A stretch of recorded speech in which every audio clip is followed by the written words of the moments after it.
लाहौर के इलाके बागबानपुरा में स्कूल की छत गिरने के बाद सर्विसेज अस्पताल में 4 मजदूरों का इलाज जारी है। आपको ये बताएं, सूबाई वज़ीर तालीम ने भी सख्त एक्शन लेते हुए मुतादिद एजुकेशन अफसरान को मुअत्तल कर दिया, जबकि वज़ीर आला ने कमिश्नर और DC से फौरी तौर पर रिपोर्ट तलब कर ली है। मज़ीद इस बारे में जानते हैं डॉन न्यूज़ के नुमाइंदे अदनान शेख से। अदनान, बताइएगा, वज़ीर आला ने नोटिस ले लिया है, जिम्मेदार अफराद के खिलाफ क्या कार्रवाई एक्सपेक्टेड है?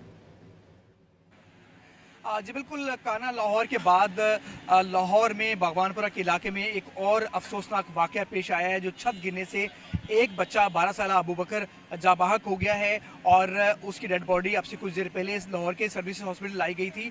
और इसके अलावा 4 मजदूर जो हैं वो भी ज़ख्मी हालत में इस वक्त सर्विस हॉस्पिटल में ज़ेर इलाज हैं, जिनमें 45 साल जो वसीम हैं ज़ख्मी हैं वो भी फैज़, और शकील की उम्र भी 38 साल बताई जाती है, जबकि नदीम की उम्र भी 35 साल है। और ये 4 के 4 जो मजदूर थे ये उस वक्त उस इमारत के एक हिस्से में काम कर रहे थे।